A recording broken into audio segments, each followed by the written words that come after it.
Now that we've got our drawing all set up, we have moved on to step 8, drawing the property line. So I just want to talk to you about a few things here. We're going to turn off the dynamic input. I know this feels really weird because that dynamic input is really great when you're doing lines and angles, but we're going to be entering bearings and degrees, minutes, and seconds, like the full course, and dynamic doesn't really allow you to do it. So we're going to turn it off and kind of do it old school.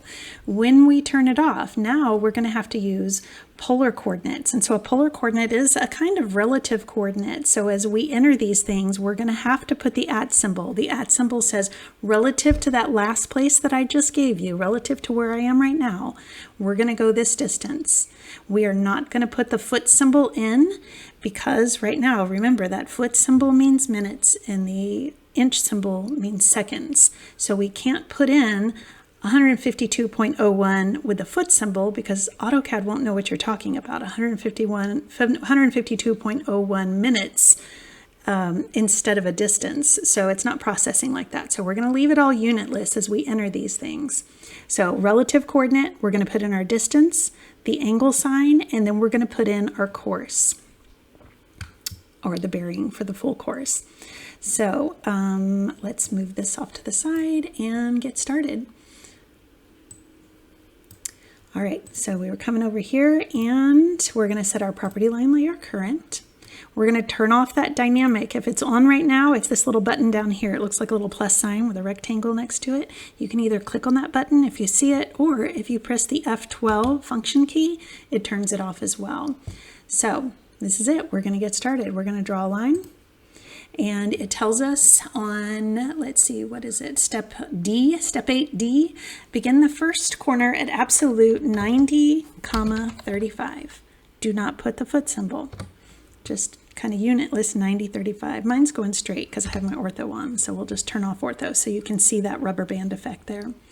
All right, now we're going to start entering these bearings. It's a lot to type, but relative to that point that we just gave it, relative to 90, 35, @ symbol tells it relative to that point. I'm going to type it in 152.01. Angle sign, that is shift, comma, and then north 5D. The D is for degrees, but there's no degree button on our keyboard, so we're just typing D for degree.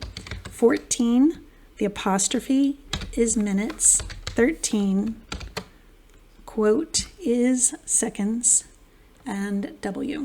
It does not matter. In the book, it's typed with all caps. It doesn't matter if it's caps or lowercase. It is not case sensitive at all.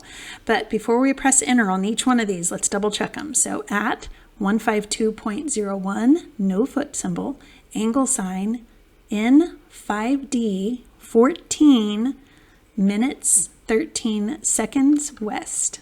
Enter. There we go. So we're not done with this. We're going to keep this line command going. So the next one is relative to that new point that we are now, 148.08, angle sign, S76D, 55, minutes, 41 seconds, east. Double check it. 148.08, angle sign, S76D, 55 minutes, 41 seconds, east. Good. Press enter. There we go. A couple more lines to go.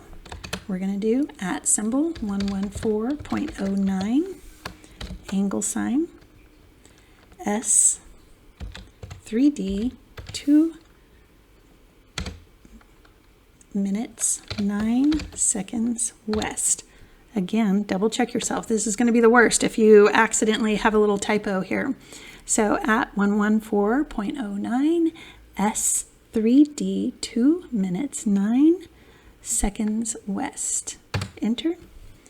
Last one, we're going to do the angle sign. 124.39. I thought that I forgot to put the @ symbol because I accidentally said angle sign. So @ symbol, 124.39.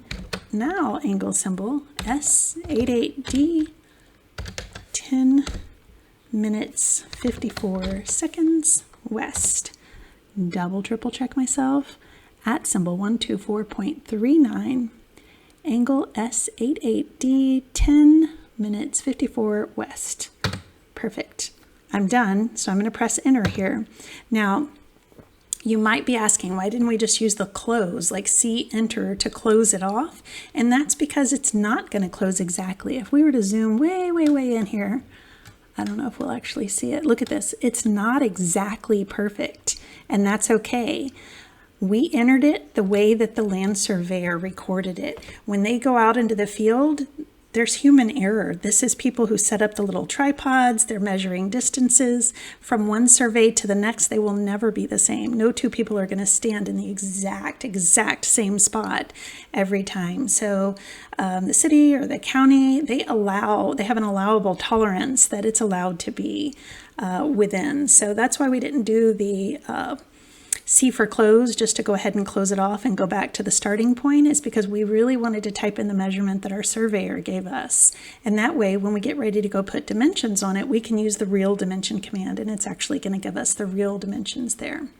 So that is it. We are done with the property lines, and next up, let's see, next up we're going to start doing the house and the driveway.